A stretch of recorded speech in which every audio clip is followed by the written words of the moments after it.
The cold was fierce, sharper than the bitterest wind Ben had ever felt. His boots crunched against the frost-crusted leaves as he moved deeper into the woods. A thin scarf wrapped around his neck, offering little warmth. The sun had set half an hour ago, but the shadows of the forest stretched long and dark even before then.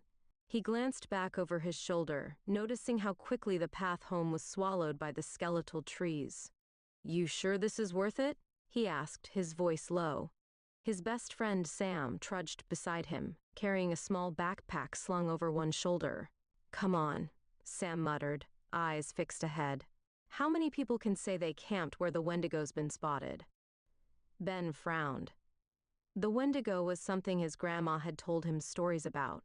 A monstrous creature, a cursed spirit of insatiable hunger, roaming the northern forests in search of prey. The stories had always given him chills, though he'd never admit it to anyone, especially not to Sam, who loved a good scare. "Those stories aren't real," he muttered, almost to convince himself. "Maybe not," Sam replied, a grin spreading across his face. "But if they are, and we see it, we'd be legends." Ben rolled his eyes. But as much as he pretended not to care, there was a tiny flicker of fear in him, one that seemed to grow with every step deeper into the darkening woods. The wind seemed to carry whispers, soft and cold, and the trees closed in, their bare branches clawing at the sky. After walking in silence for a while, Sam pointed to a small clearing. "Perfect," he said, dropping his bag and unrolling a tarp. He'd brought a small tent, a flashlight, and a thermos of lukewarm coffee, but not much else. Ben sighed, shivering as he helped set up. He wished he'd brought something warmer. They got the tent up just as the last light faded. The stars blinked into the sky, casting a dim, silvery light over the clearing, and for a moment, everything seemed peaceful. Ben felt his fear melting away, replaced by a quiet thrill.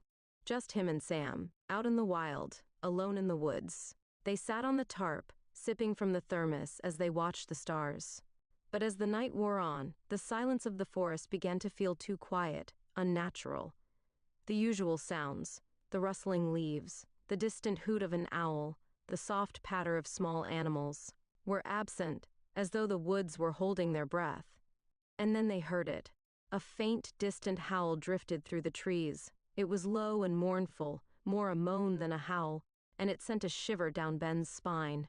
Sam's eyes widened, a spark of excitement and fear flickering across his face. "Did you hear that?" he whispered. Ben nodded slowly. He wanted to say it was just a wolf or a coyote, but he knew it didn't sound like either. There was something strange about it, something that felt wrong. Another howl, closer this time. The sound seemed to echo around them, twisting and shifting as if the trees themselves were whispering. Ben's heart pounded, and he glanced around, the shadows seeming to stretch and move at the edge of his vision. "Maybe we should go back," he murmured, suddenly uneasy. Sam shook his head, his grin fading. "No way, we just got here. Besides, it's probably just some animal." Ben wanted to believe him, but the cold, empty silence that followed the howl felt heavy, like something was waiting, watching. The wind stirred, carrying with it a foul, earthy scent that made his stomach churn. Then, without warning, there was a crunch of leaves nearby. Both boys froze, their eyes darting toward the sound. In the darkness, they saw a figure, tall and thin, moving between the trees. It was too far to see clearly, but its movements were jerky, unnatural, almost like it was dragging itself forward. Ben's heart hammered, his breath catching in his throat. "Sam," he whispered, his voice barely audible. But Sam was already standing, staring at the figure with a mixture of awe and horror. The creature stopped, tilting its head as if it had heard them. The silence was absolute. And then, with slow, deliberate steps, it began to move closer. Ben grabbed Sam's arm, his voice trembling. "We need to run." But Sam didn't move, his gaze fixed on the approaching figure, his face pale. Ben could feel his own fear tightening around his chest, a primal terror unlike anything he'd ever felt. He tried to pull Sam, but it was like he was rooted to the spot.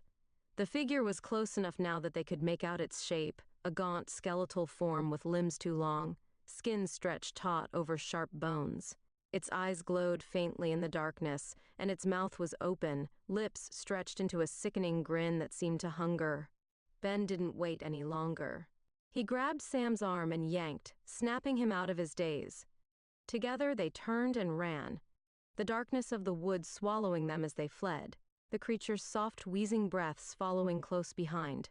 The forest closed in around them, as Ben and Sam tore through the undergrowth, their breath coming in ragged gasps, each heartbeat pounding like a drum. Twigs scratched at their arms, and branches snagged their clothes, but they didn't stop. They couldn't stop. Ben barely glanced behind him, but in the corner of his vision, he caught the eerie flash of the creature's eyes, glinting like tiny flames. The sounds it made were terrible, wheezing breaths and the slow, deliberate crackle of leaves underfoot, like it knew exactly where they were going and had all the time in the world to catch them. Ben's mind raced, every fiber of him focused on escape, but a small voice in the back of his head kept whispering that it was no use, that the thing behind them was something more than human, something unstoppable. "Ben!" Sam's voice was a strained whisper, barely audible over their frantic footsteps. He stumbled, and Ben reached out, pulling him up. Sam's face was pale, his eyes wide with fear, and Ben could tell he was close to breaking down. For a second, he thought about shouting for help, but the thought died as quickly as it came. Who would be out here? And if anyone heard, would they even believe them? "Just keep moving," Ben panted, his voice shaking. "We'll be fine. Just don't stop."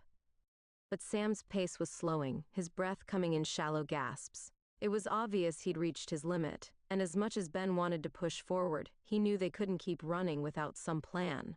He scanned the darkness, searching for anything that could offer cover. To their left, a large fallen tree lay rotting, its trunk wide enough to hide behind. "There," Ben whispered, steering Sam toward it. They ducked down, crouching behind the trunk, both of them struggling to catch their breath in the heavy silence.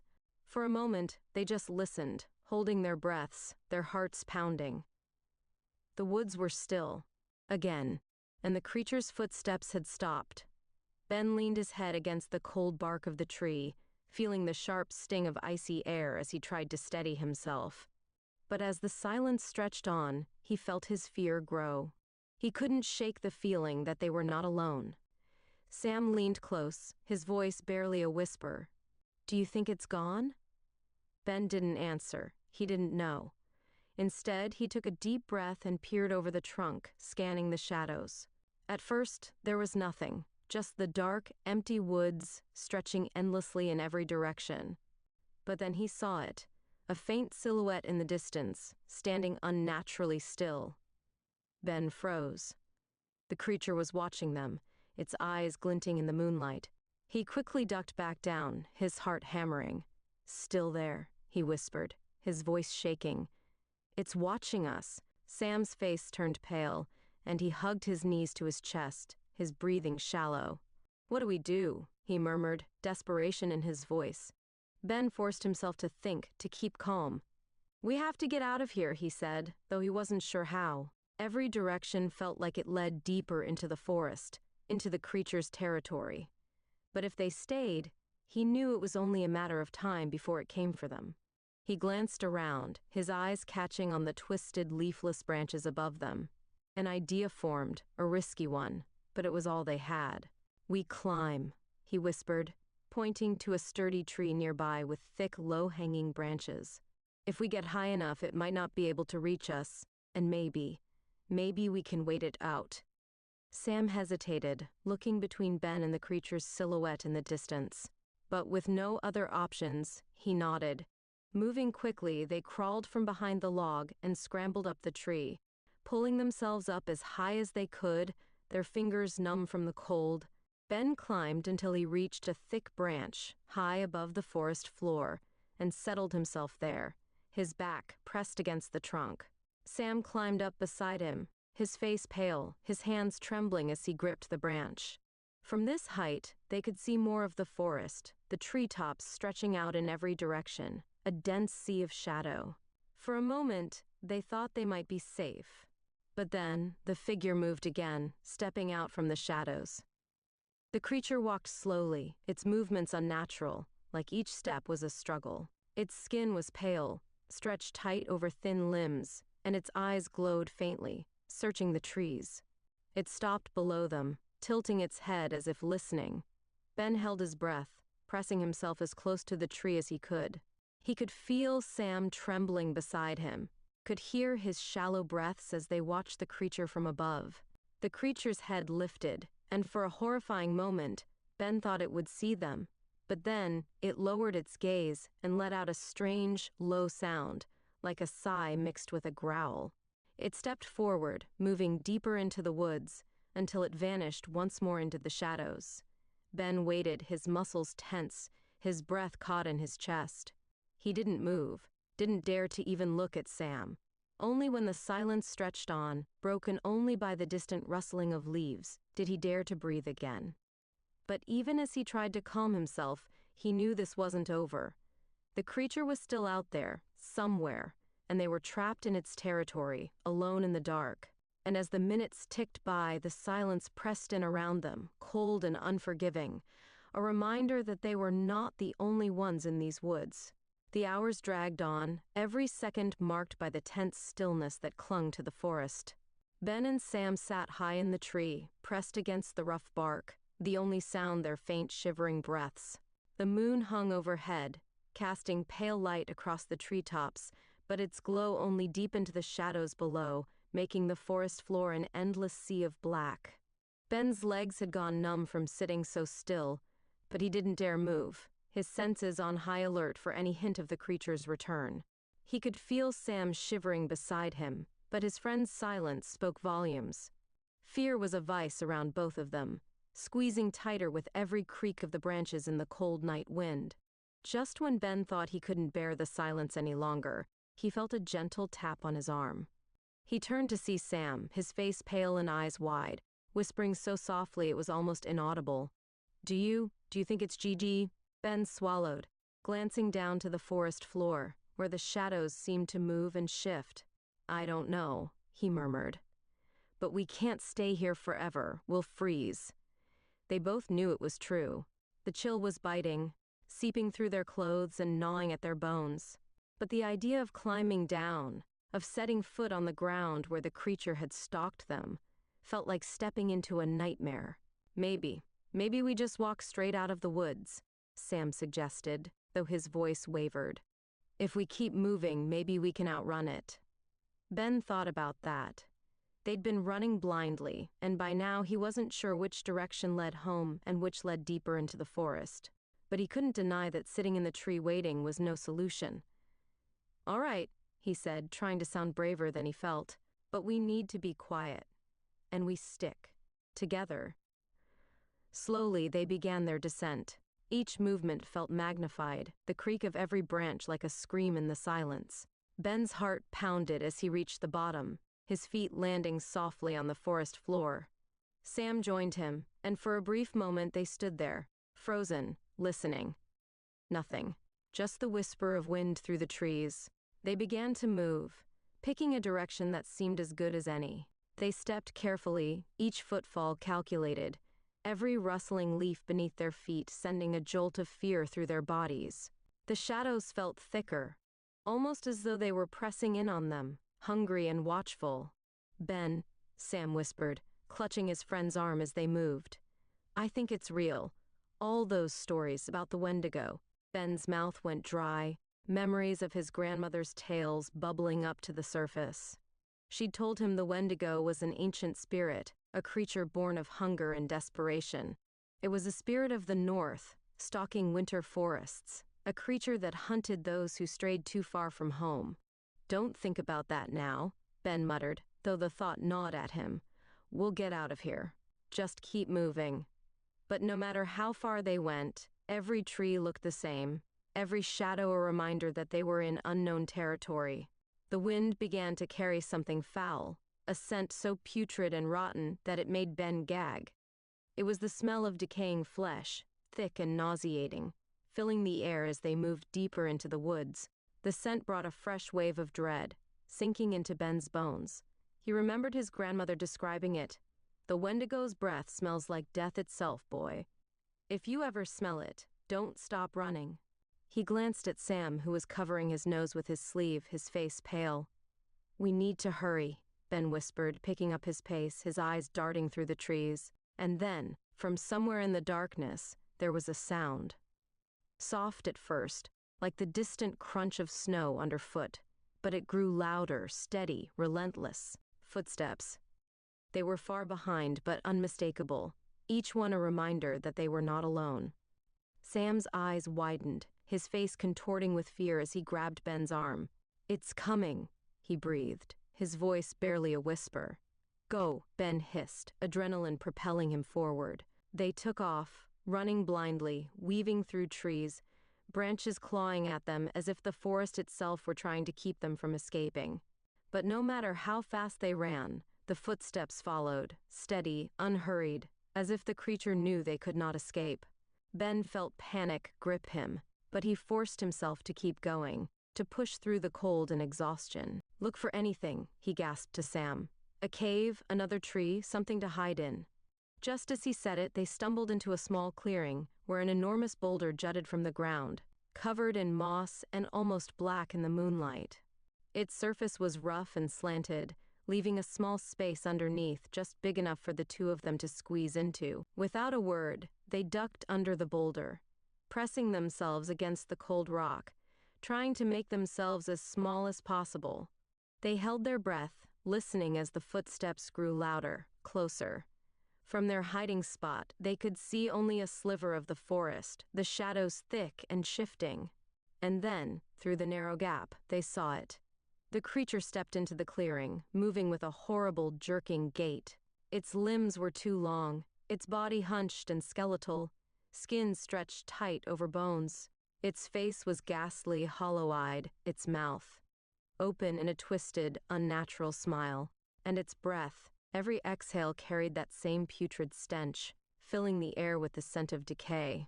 Ben felt Sam tense beside him, but he gripped his friend's arm, willing him to stay silent.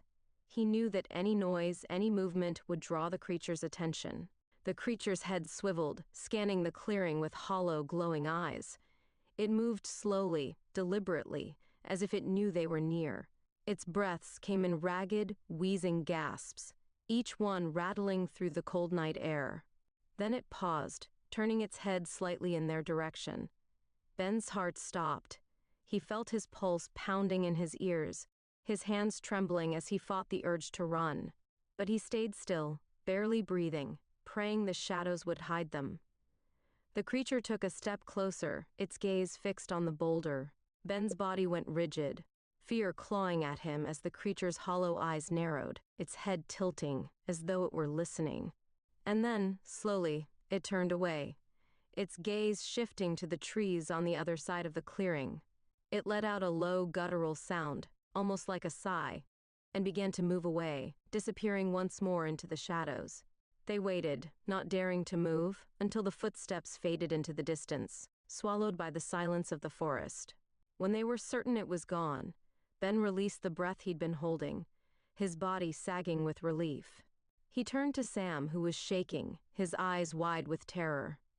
"It's still looking for us," Ben whispered, his voice barely audible.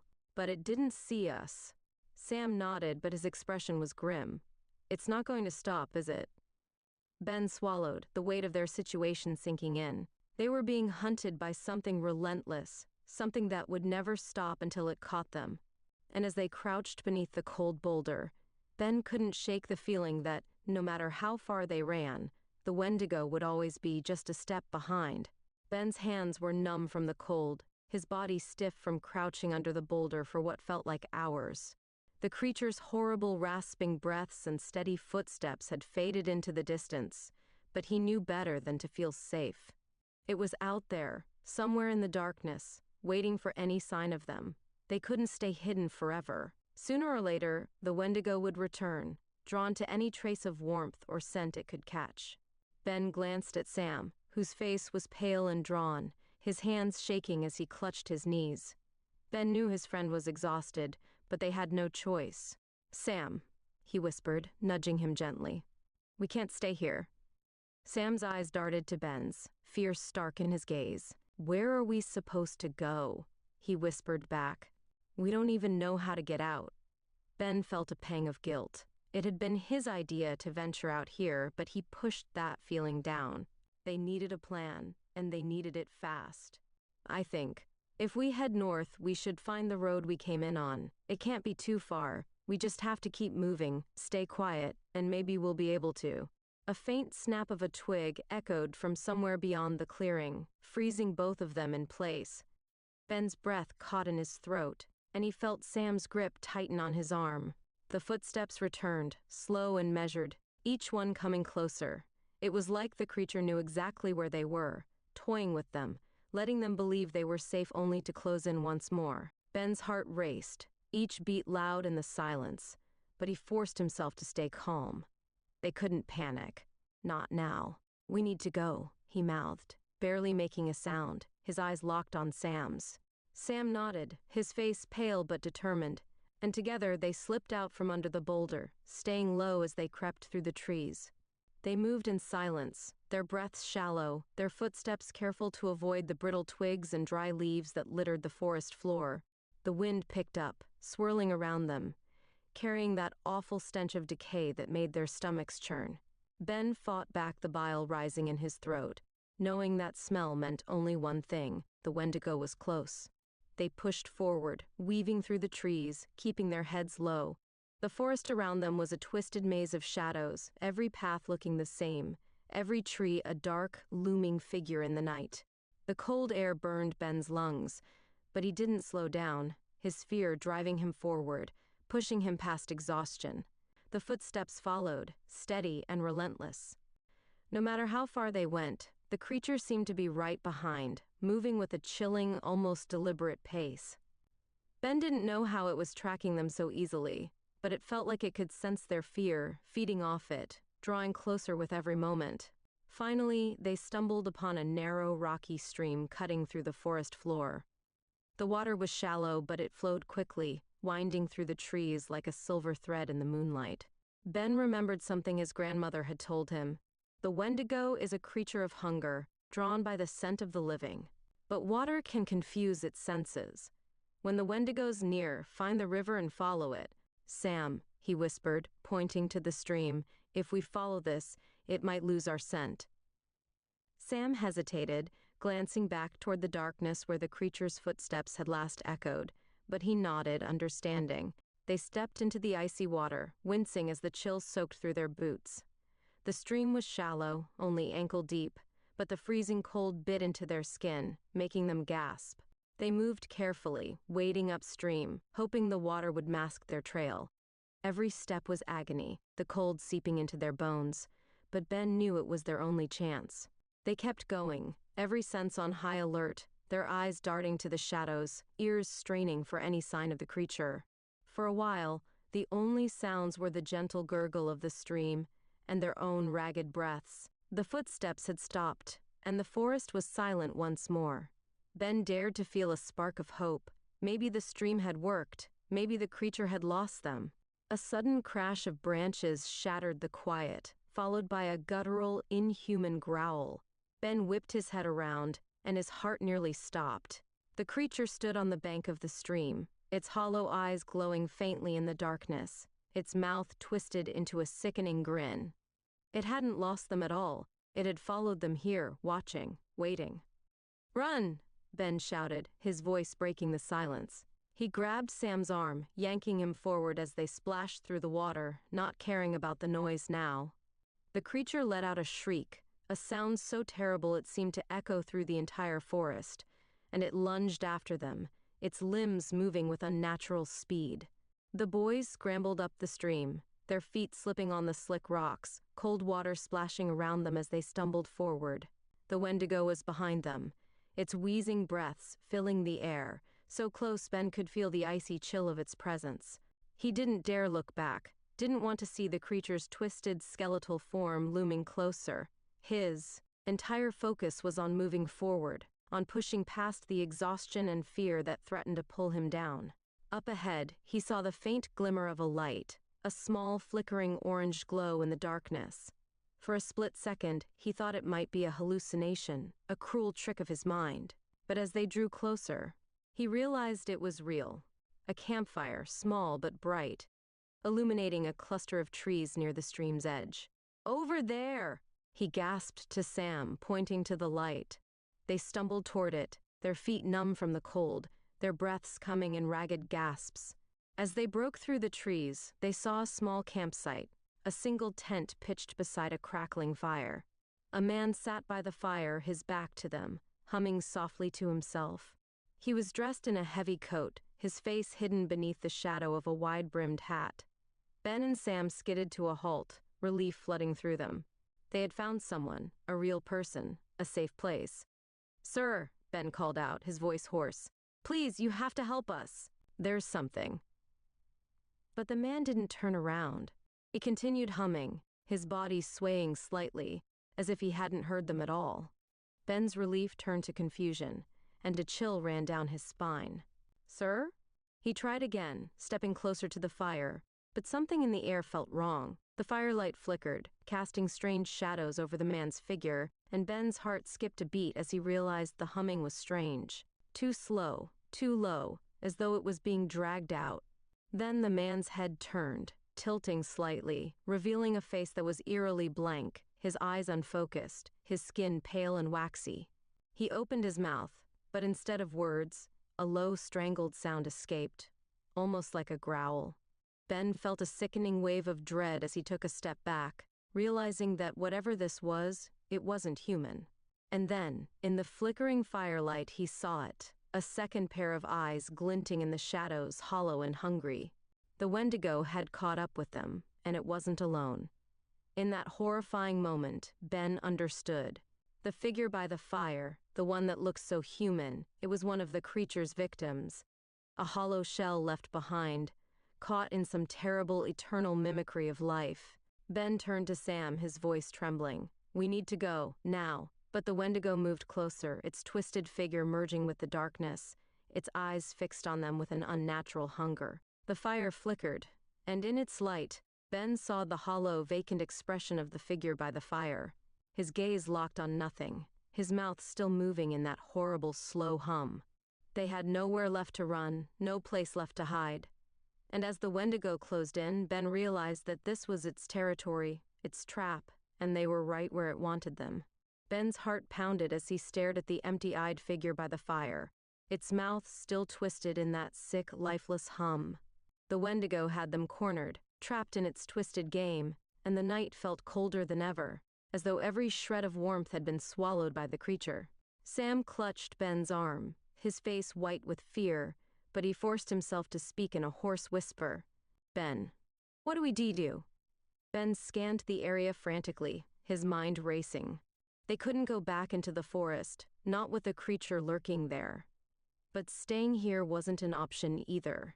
The Wendigo's presence felt heavy in the air, a coldness that seemed to seep into their skin, sapping their strength. He knew they had only seconds before it struck. "Follow me," he whispered, his voice laced with desperation. He led Sam around the campfire, keeping low to the ground, hoping the light would provide them a small shield from the shadows. The Wendigo's hollow eyes followed them, watching from the dark, and Ben could feel the creature's gaze like a weight on his back. As they moved away from the campfire, Ben caught a glimpse of an old trail, barely visible in the dense underbrush. It looked like it hadn't been used in years, overgrown with thorny bushes and lined with broken branches, but it offered them a path away from the clearing. "This way," he whispered, tugging Sam toward the trail. "Stay quiet."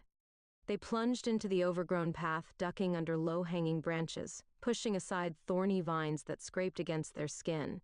The cold night air seemed to grow even colder, and every sound, every snap of a twig, made Ben flinch. The Wendigo's stench of decay lingered, as though it were still nearby, watching, waiting for them to slip. But they pressed on, the forest growing darker and more oppressive with every step. The trees seemed to close in around them, their twisted branches reaching out like skeletal hands, blocking out the moonlight. Ben's legs ached, his muscles stiff with fear and exhaustion, but he forced himself to keep moving. Behind them, The faint, eerie hum from the campfire still echoed through the trees, a reminder that the creature was still there, taunting them. But the trail led them deeper into the forest, and soon the firelight and the humming faded, leaving only the silence of the woods. They walked in silence for what felt like hours, every step careful, every sound making them flinch. Ben could feel Sam's fear, the same terror that gnawed at his own insides, but he didn't let himself stop. The trail was winding, leading them uphill and down, twisting through dense thickets and rocky slopes, but it was a path, a way out, he hoped. Finally, they came upon a break in the trees, where the forest opened up into a small clearing. In the center of the clearing stood a crumbling stone structure, barely more than a ruin, its walls covered in moss and vines. It looked like it had once been a cabin, though the roof had collapsed, and the windows were nothing more than empty holes in the stone. Ben's pulse quickened. This ruin was unexpected, and he felt a flicker of hope. Maybe, just maybe, it could be a place to hide, a place to regroup and think of their next move. "Let's check it out," he whispered to Sam, who nodded, his face pale but determined. They stepped into the clearing, moving cautiously toward the ruined cabin. The air here felt different, heavier, as though the forest itself were holding its breath. Ben didn't know if it was safe, but it was their only option. They slipped through the crumbling doorway, ducking under a beam that had partially collapsed, and found themselves in a small, empty room. The walls were cold and damp, the floor covered in dead leaves and debris. There was a faint smell of rot, but it was old, not the fresh stench of the Wendigo. "Do you think it's safe here?" Sam whispered, his voice barely audible. Ben didn't answer. He wasn't sure. But the walls felt solid, and there were no windows for the creature to peer through. It was better than nothing. "Let's just catch our breath," he said finally, sinking down against the wall. "We'll rest for a minute, then keep going." Sam nodded, sliding down beside him, his breathing shallow. They sat in silence, listening to the sounds of the forest outside, every crack of a branch or rustle of leaves making their hearts race. But the creature didn't come. After a few minutes, Ben felt his exhaustion begin to fade, replaced by a cold determination. "We can't keep running forever," he murmured, half to himself. "There has to be a way to fight it, to get rid of it." Sam looked at him, his face grim. "But how? It's not like anything we've ever seen." Ben thought back to his grandmother's stories, the tales of the Wendigo's hunger, of its relentless pursuit of those who wandered too far into the woods. She had always said it was a creature of desperation, a monster born of hunger and cold. But there had been something else, something she'd told him as a warning. "When the Wendigo hunts, it's not just hunger," she had said. "It's anger, a fury that only grows the more you run, if you can face it. Sometimes that's the only way to break its curse." Ben's heart raced as he remembered those words. Maybe we have to stop running," he said slowly, the idea terrifying but somehow making sense. "Maybe if we face it, we can end this." Sam stared at him in horror. "You mean, let it find us?"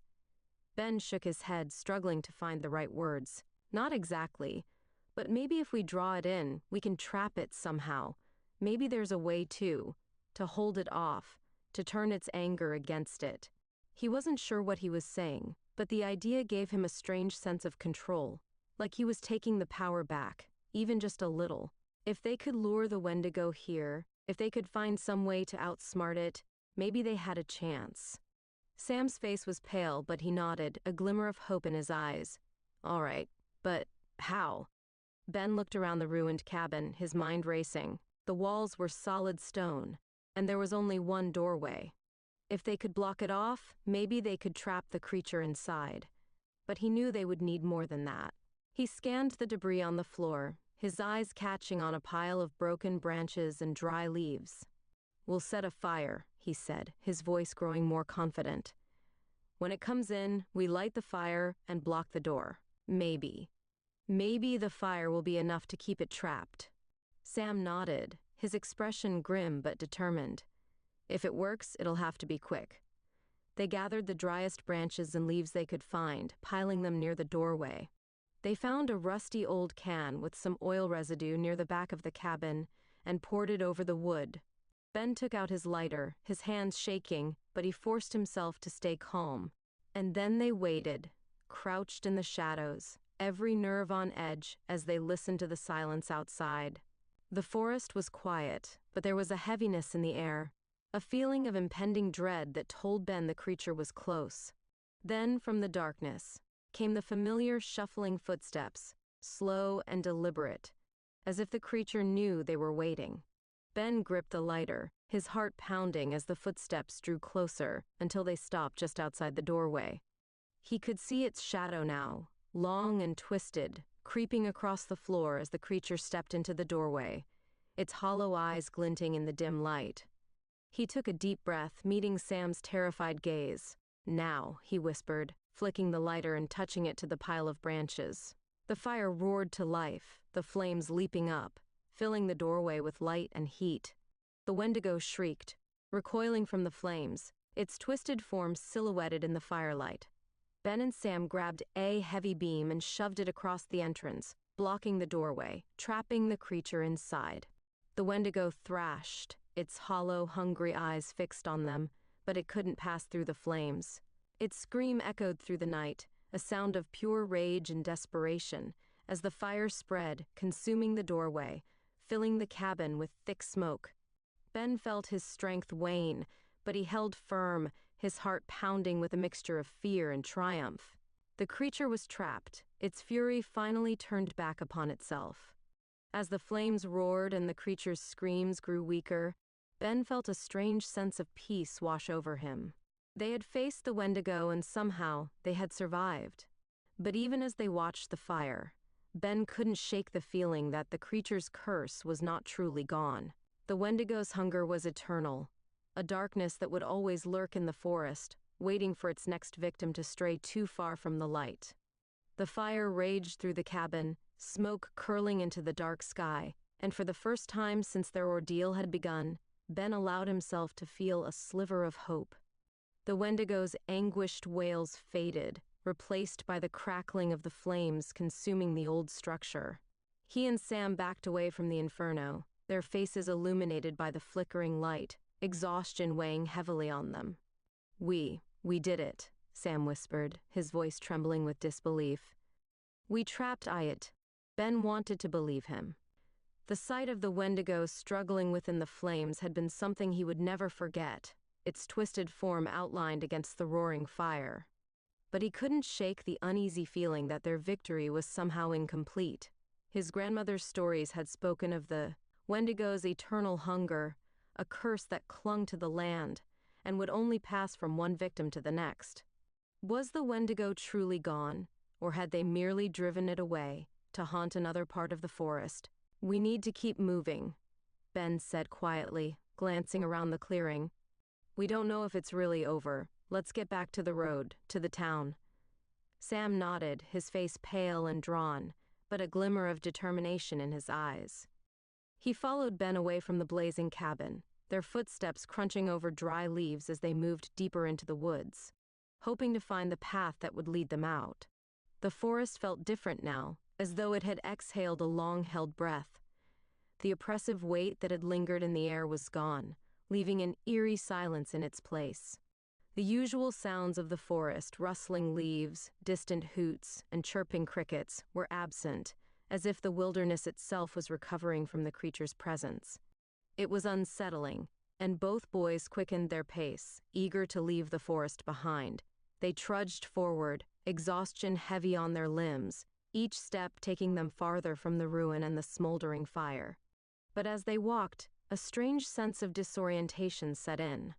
No matter how far they went, the trees seemed to close in, each one looking the same as the last. The path that had once seemed clear now twisted and turned unpredictably, as if the forest were trying to keep them within its grasp. Ben tried to stay calm, but a gnawing fear crept into his mind. "This isn't right," he muttered, glancing over his shoulder. "We should have found the edge of the forest by now."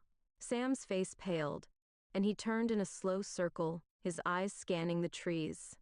Are we lost?" "No," Ben said, trying to sound certain. But doubt crept into his voice. The Wendigo's curse, he remembered his grandmother's saying, was a hunger that reached beyond the creature itself.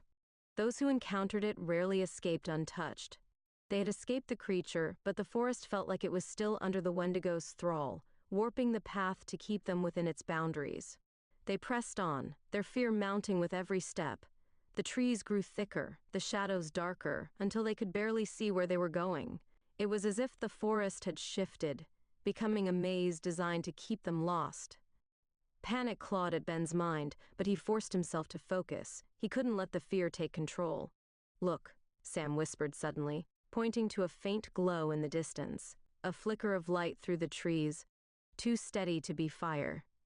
Ben's heart lifted. It looked like it could be the headlights of a car or maybe a lantern from a cabin or a campsite. "Let's go," Ben said, urgency fueling his steps as they hurried toward the light. They stumbled over roots and pushed through dense underbrush, desperate to reach whatever lay beyond the trees. As they neared the light, Ben's heart sank. They emerged into a small, familiar clearing, their own campsite from the night before. Their tent was still standing, their backpacks and supplies strewn about as they had left them. But everything felt wrong. The air was thick with a strange energy, a sense of dread that hadn't been there before. Sam's face twisted in confusion and fear. How? How are we back here? We've been walking away from this spot for hours."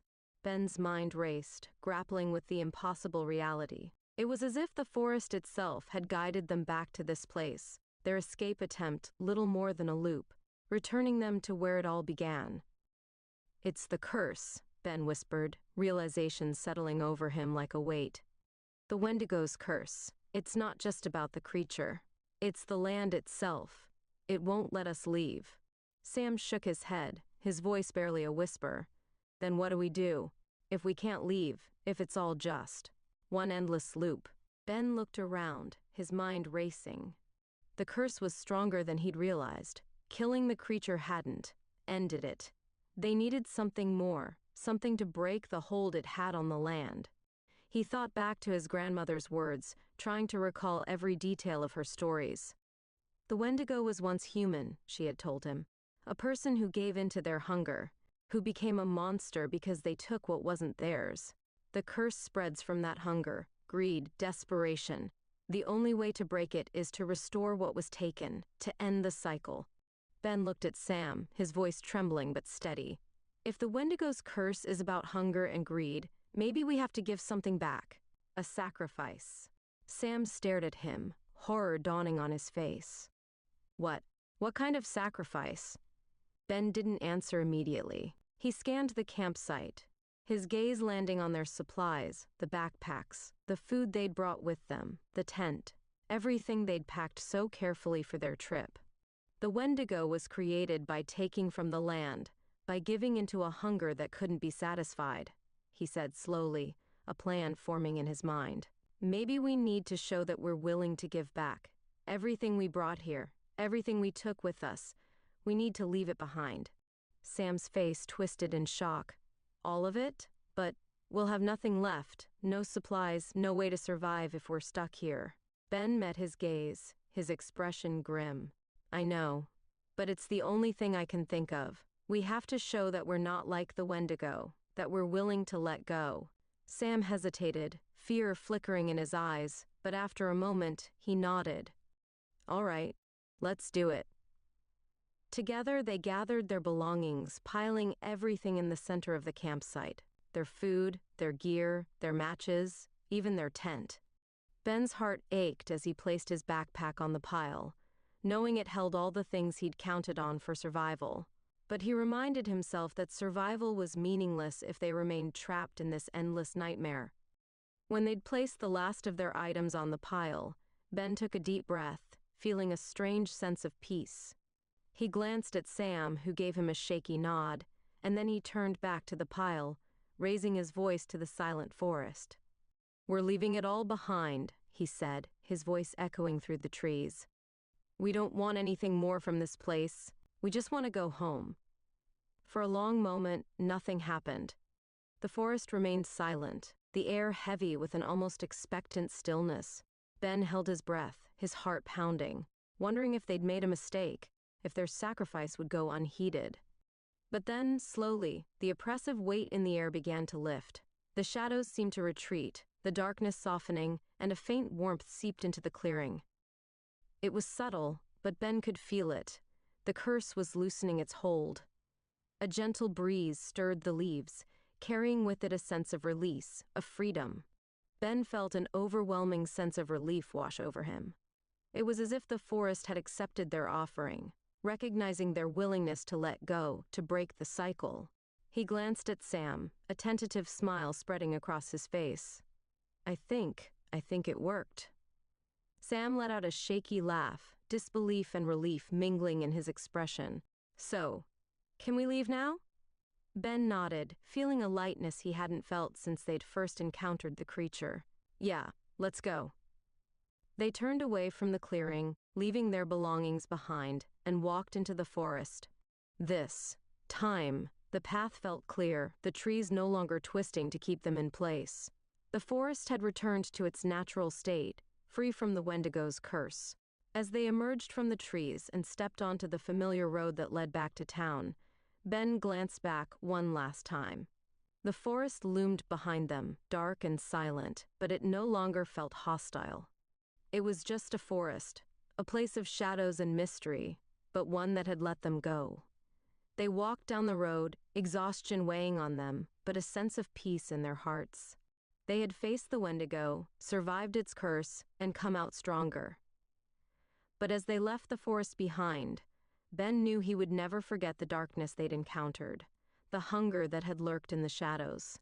And he knew deep down that the Wendigo would always be out there, somewhere in the wild, waiting for those who dared to venture too far from the light. The small town felt like a different world as Ben and Sam stumbled down the road, bruised, exhausted, and utterly changed. The familiar sight of streetlights glowed softly in the distance, and for the first time in days, Ben allowed himself to truly feel safe. As they neared town, the memories of the forest, the Wendigo, and the curse seemed to dim, like a nightmare fading with dawn. When they reached the edge of town, the first building they saw was the convenience store where they'd stocked up before the trip. Its warm, fluorescent lights spilled onto the sidewalk, bathing the scene in a strangely comforting glow. Ben and Sam exchanged a glance, each reading the same thought in the other's eyes. We made it. Once inside, they bought water and some food, grateful for the small normalcies. The shopkeeper raised an eyebrow at their haggard appearance, but said nothing, merely handing over their change with a slight frown. The boys devoured their food quickly, hardly tasting it, and then made their way toward the center of town, still cautious, as if afraid the Wendigo's curse might somehow follow them. At the diner, they found a booth by the window and sat in silence for a long time, nursing hot coffees and staring out at the quiet streets. The warmth was comforting, and they could finally let the tension drain from their bodies. After a while, Sam broke the silence. "Do you think it's really over?" Ben took a long sip of coffee, staring into the darkness beyond the diner's window. "I think we did everything we could," he said quietly. "We gave back what we took. We made our peace. If that didn't break the curse, then nothing will." Sam nodded, but Ben could tell he wasn't fully convinced, and in truth neither was he. There was a weight that lingered in the back of his mind, an unease that wouldn't entirely go away. The forest and the Wendigo still felt close somehow, as though they had only barely escaped its grasp. The waitress refilled their coffee, and they thanked her, exchanging weary smiles. They tried to make small talk, tried to remind themselves of the normal life waiting for them. But the shadows of their experience hung over them, making even the mundane feel strange and surreal. As the hours passed and the sun began to rise, they finally left the diner, saying goodbye to the waitress with polite nods. The streets were quiet, the sky brightening to a pale gray as dawn approached. They made their way to Ben's house, exhaustion finally catching up with them. Ben's parents were away for the weekend, so the house was empty, which was a relief. They needed time to process, to sit with what they'd been through. Inside, they settled into the living room, too tired to move any further. Ben threw a blanket over Sam, who was already drifting off on the couch, and then sank into an armchair himself. He wanted to close his eyes, to finally let himself sleep, but something kept him awake, a strange sense of unease that he couldn't shake. As he sat there in the early morning light, his mind wandered back to the clearing, to the moment they had left everything behind. He thought of his grandmother's words, the Wendigo's hunger, its endless curse. He thought they had done what was necessary to break it, but was it truly gone? His thoughts drifted, and before he knew it, he had slipped into a light sleep, his dreams filled with shifting shadows, twisted branches, and hollow eyes that watched him from the darkness. He awoke hours later to the sound of Sam stirring on the couch, groaning as he sat up and rubbed his eyes. The sun was high in the sky, filling the room with warm light, and for a brief moment, everything felt normal. "Sleep well?" Ben asked, his voice rough from exhaustion. Sam nodded, blinking blearily. "As well as I could, just glad to be out of that forest." They sat in silence for a moment, letting the warmth of the morning seep into their bones, as if hoping it would drive away the chill of the forest for good. But then, just as they were beginning to relax, a knock sounded at the door. Ben's heart skipped a beat. He glanced at Sam, who looked equally uneasy. They hadn't expected any visitors, and the timing felt ominous. Taking a deep breath, Ben rose from his chair and made his way to the door. When he opened it, he found himself face to face with the shopkeeper from the convenience store. The old man's eyes were sharp, his expression unreadable as he looked from Ben to Sam, a knowing look in his gaze. "Mind if I come in?" the shopkeeper asked, his voice low and gravelly. Ben hesitated, then nodded, stepping aside to let the man in. The shopkeeper entered, his gaze sweeping over the room before he fixed his eyes on Ben and Sam. "I know what you boys have been through," he said, his voice soft but full of an unsettling authority. "And I know what you encountered in that forest." Ben's stomach twisted. How? How could you know? The old man's eyes were weary as though he carried the weight of countless secrets. "The Wendigo's curse has haunted this town for generations. My family has lived here for as long as anyone can remember, and we've always known about the forest's darkness. I've seen it before. Others who thought they could escape, who thought they could break free." Sam looked at the shopkeeper, his face pale. "We thought we broke the curse. We left everything behind. We followed the old ways." The man nodded, a faint smile on his lips. "Yes, you did. And that's why you're here now, alive and free.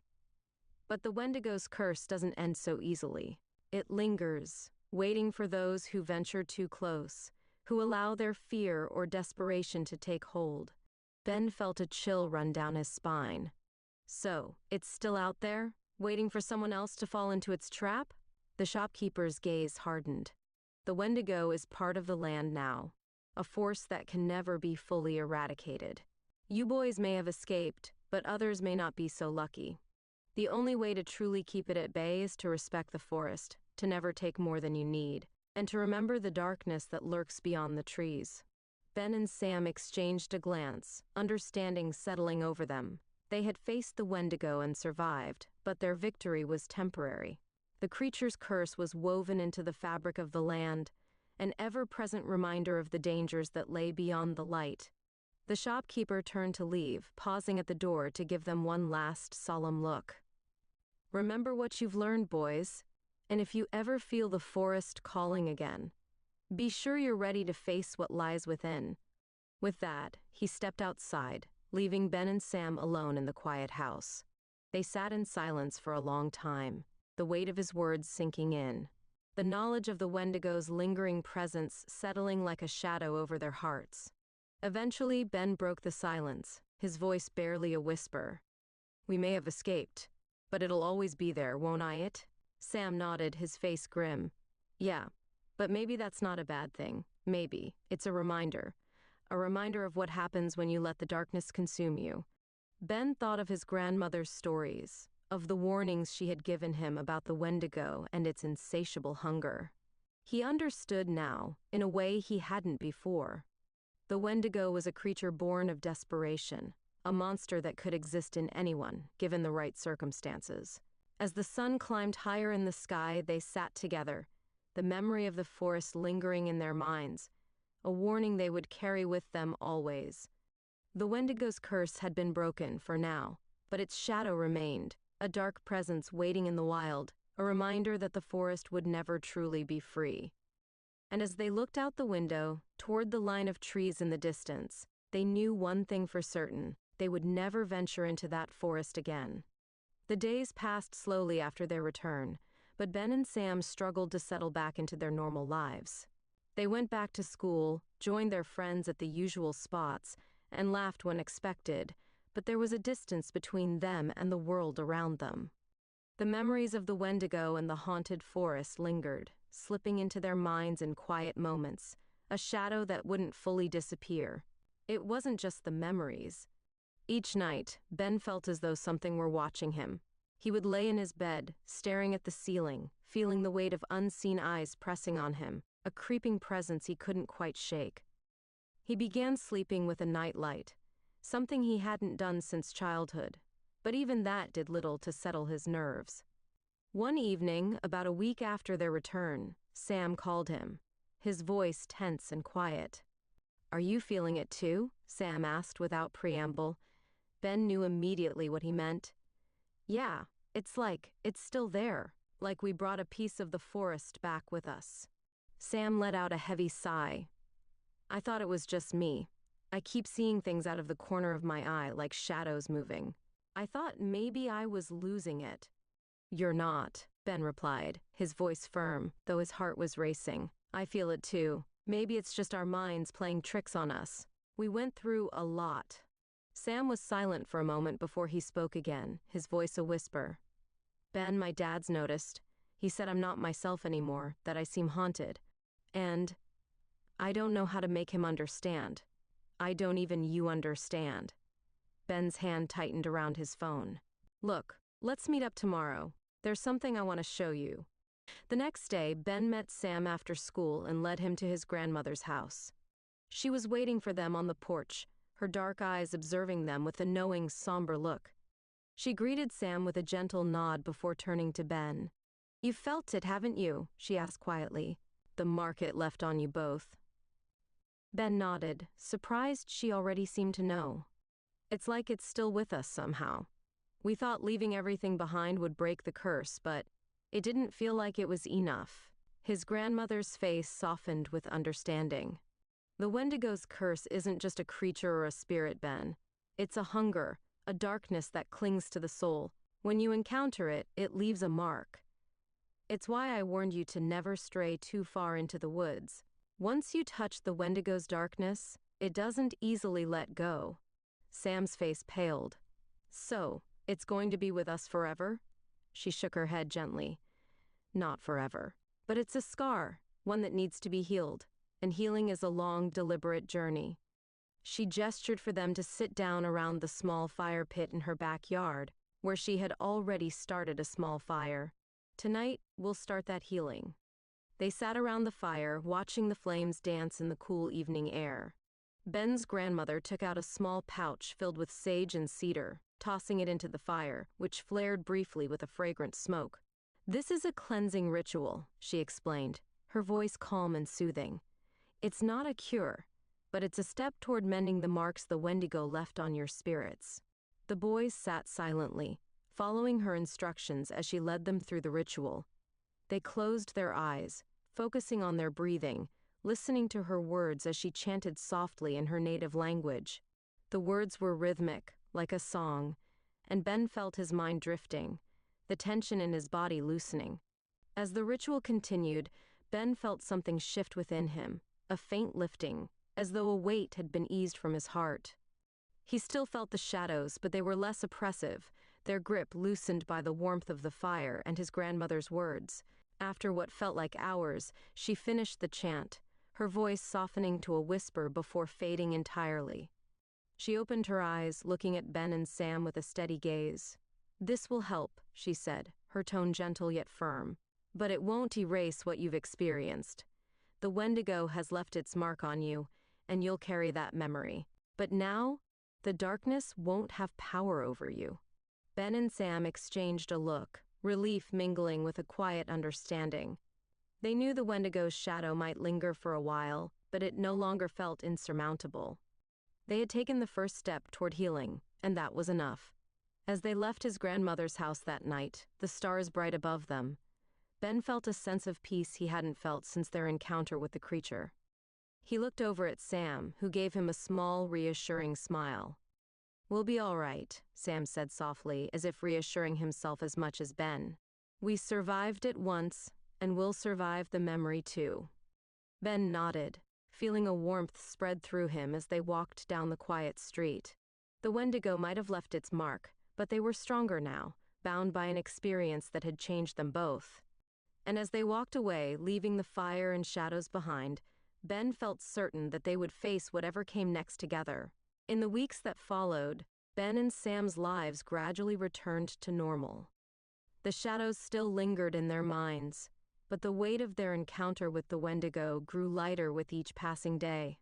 Their connection, too, had deepened in a way neither could fully explain. They were bonded by a shared experience that few others could understand, an invisible thread linking them to one another and to the woods they had narrowly escaped. Ben visited his grandmother more often now, learning her stories with a new reverence, taking in the teachings she had once offered so freely. One evening, as they sat together in her kitchen, she placed a gentle hand on his arm. "You've learned something precious, Ben," she said softly, her eyes gleaming with wisdom. "You faced a darkness that exists in all of us, a hunger that could consume the strongest heart, but you walked away from it." Ben met her gaze, feeling the weight of her words. "It's strange," he replied, "but I feel like part of me will always be out there in that forest." She smiled knowingly. "We all leave pieces of ourselves in places that change us, but it's what we take with us that matters. And you've taken knowledge, strength, and respect for what lies beyond." After that, he felt more at peace. Ben realized that his grandmother was right. His time in the woods hadn't only been a nightmare. It had been a transformation. Though he would never forget the Wendigo, he no longer felt trapped by it. He understood now that it would only ever have as much power over him as he allowed. One sunny Saturday afternoon, Ben and Sam met up by the creek on the edge of town. They hadn't ventured near the forest since their return, but today they felt ready to revisit it, if only from a safe distance. The trees stood tall and quiet, their branches swaying gently in the autumn breeze. The forest was still, but it didn't feel ominous. It was a place of mystery and depth, of beauty and danger, and they could appreciate it for what it was without needing to confront it. Sam skipped a rock across the water, his expression contemplative. "I don't think I'll ever forget," he said, glancing over at Ben.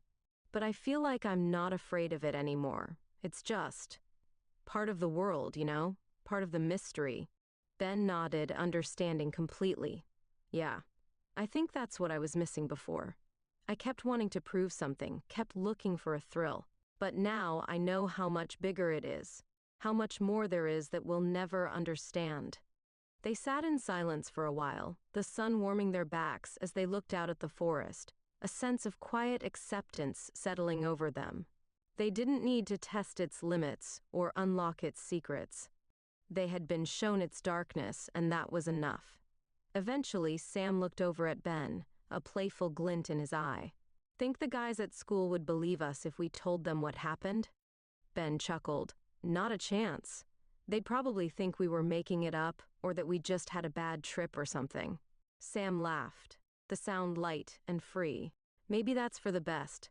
Some things are better left as mysteries anyway." As the afternoon wore on, they walked back to town, feeling lighter and more grounded than they had in weeks.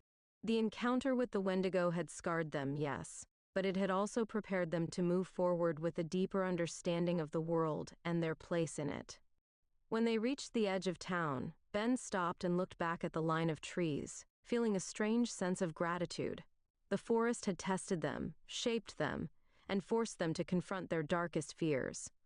And in doing so, It had given them a gift, the wisdom to respect its power and the strength to carry on.